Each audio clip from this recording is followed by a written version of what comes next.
The question has come up concerning the Lord's Supper. Now, I want to say this for the sake of the church, that I know at times, especially if you sit further back in the meeting place, when we take the Lord's Supper, of course, we take the Lord's Supper every single Lord's Day.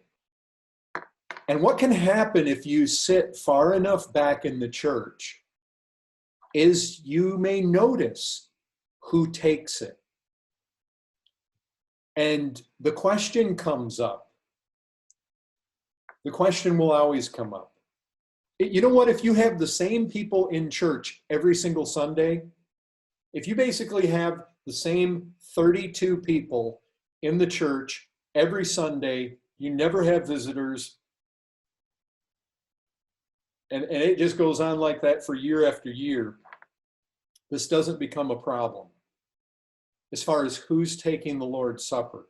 But you know what? When the church is growing, when the church has lots of visitors, when the church is evangelizing and inviting people to church and inviting family members to church, and we're trying to reach the neighborhood, and we're trying to make it known that our church meets there, and we want people to come, and we're inviting people to come, you know what's going to happen? People are going to come. And people are going to come who are spiritually and theologically all over the place. They're going to be people that walk in and they're kind of off the street. You may think they've got demons. They may come in and they still may be professedly Catholic or Seventh-day Adventist or Jehovah's Witnesses, or they may be Oneness Pentecostals, or people may walk in and they may be all over the place. They may be homeless. They may be what? Now look, the Lord's Supper is for Christians. It's not for lost people. Specifically, Jesus gave it to his disciples throughout all the running ages until Christ returns.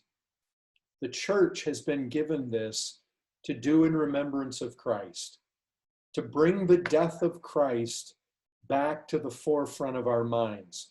Now, church, I think I've gotten the question, I don't know how many times thus far, about who is taking the Lord's Supper. Because inevitably what happens, I remember this back in the early days at Grace. We'd have street people come in. We'd have drunks come in. We'd have drug addicts come in. We'd have prostitutes come in.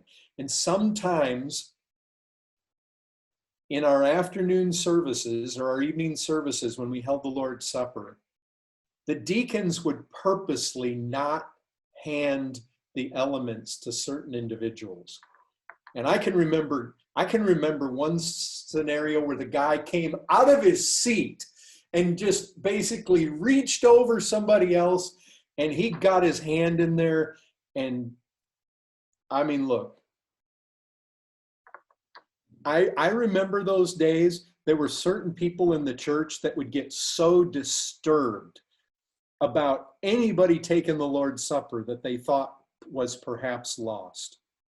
And you know what? This can even be a situation with, well, anyway, I'll develop that a little more, but in a bit. I was going to talk about children, where children fit into this. If we've got children that are making professions, of course, children are a little bit different because their parents are in a position to kind of give them instruction. But anyway, church, I want you to know this. Just because you see people taking the Lord's Supper, that you're thinking, produces a question in your mind. I want you just to realize something about where I'm coming from in my reaction to who takes the Lord's Supper. What I never want to have happen is I never want our church to observe the Lord's Supper and have it be a time where it's more warnings than anything else.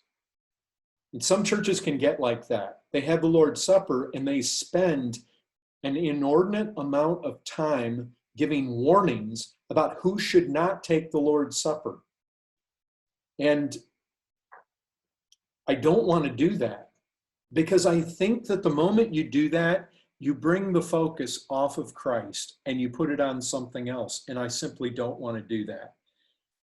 And here's some things to think about. The Lord's Supper is meant to get people looking at Christ and remembering what Christ did. And you know what? Even if somebody's lost and they're taking the Lord's Supper, if it's a time when we're really emphasizing Christ, the truth is God could use it evangelistically. More so than just offering up a bunch of warnings.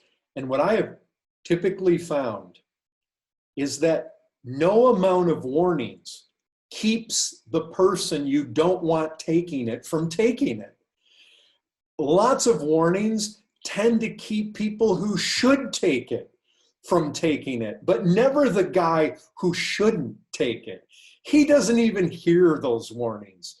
He's on another page. He's already massively deceived, and no amount of warnings is going to keep him from taking it. All it does is it distracts the rest of us with a bunch of warnings. It takes our eyes off of Christ. Now, here, I want you to see something. Look in Luke's gospel. Luke chapter 22.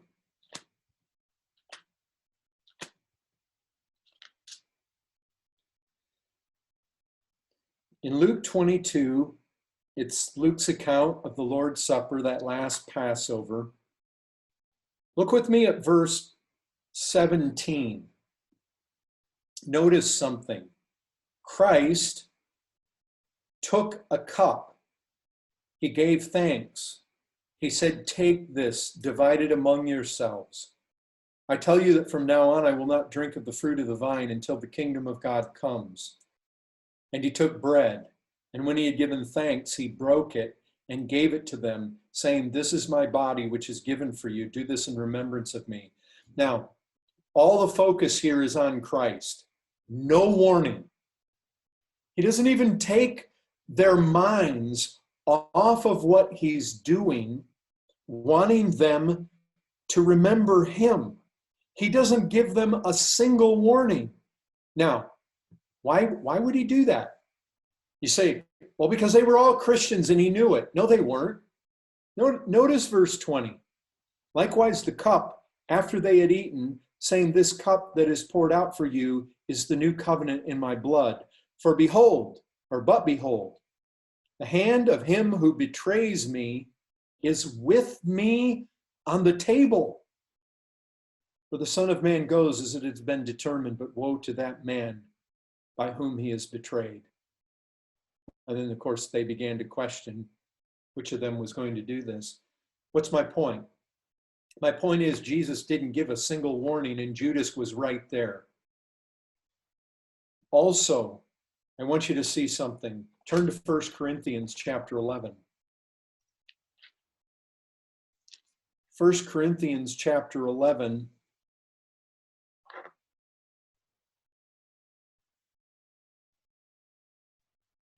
Verse 28. We could go back before this. I mean, if you go back to verse 23, I received from the Lord what I also delivered to you. The Lord Jesus, on the night when he was betrayed, took bread. He gave thanks. He broke it. He said, "This is my body, which is for you. Do this in remembrance of me." In the same way, also, he took the cup after supper, saying, "This cup is the new covenant in my blood. Do this as often as you drink it in remembrance of me. For as often as you eat this bread and drink this cup, you proclaim the Lord's death until he comes." And you see, that's the issue. We want to proclaim his death. We don't want to get so hung up with who should not be taking this. And by the way, verse 28 says this, "Let a person examine himself." What's my point?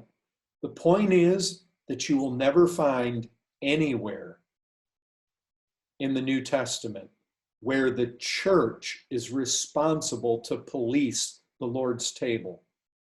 Individuals have an individual responsibility to be examining themselves. Now I recognize there was a danger here. I mean, we find that there were people here who were, verse 30, that's why many of you are weak and ill, and some have died. I mean, is it possible that somebody could take the Lord's Supper in such an unworthy manner to even bring sickness or death upon them? Yes, there is some possibility that, I mean, there is a reality. There's a definite reality there. But I think we also have to realize and recognize and remember that what these people were doing was they were despising the body. They were despising the church. That was specifically what was brought out. We looked at this several, maybe 2 Lord's Days back, that was the real issue. Despising the church, verse 22. What? Do you not have houses to eat and drink in, or do you despise the church of God and humiliate those who have nothing? You see, that what they were doing in not properly discerning the body had to do with the church far more than it had to do with being ignorantly lost, sitting there taking the Lord's Supper. Because I can tell you this, if the person's lost, they're already in lots of trouble. This taking the Lord's Supper is one of the least of their problems. But even if they're lost, what can happen is that you can get their eyes on Christ in a way that maybe the Spirit of God would use. And I can tell you this, if you offend the person and you don't let them take the Lord's Supper, they probably aren't even thinking about the Christ that you're trying to exalt in the Lord's Supper. They now are thinking about the fact that rude deacon just passed by them and didn't give it to them. And so I want us to be evangelistically strategic. We know who the Lord's Supper is for. And one of the things I never want to do is detract from the Christians themselves being able to get their focus on Christ. And bunches of warnings or having some, oh, brethren, I've seen skirmishes take place over the Lord's Supper. And then the whole congregation's in a frazzle. And nobody can hardly think on the Lord's Supper anymore, or hardly think on Christ and his death. And anyways, so I just want you to know, if you don't hear a lot of warnings come from the pulpit, if you don't find me when we take the Lord's Supper constantly telling people that they shouldn't be taking it, it's not because I think that lost people ought to be taking it. I don't think that at all. But I'm wanting to be very strategic with this, and I don't ever want us to lose the significance of the Lord's Supper, nor do I want to needlessly offend people who are just very ignorant, but God's bringing them to the church and they're sitting under the gospel. You know, it's very easy to offend lost people so that they never come back again. I would rather not offend them and keep them under the gospel.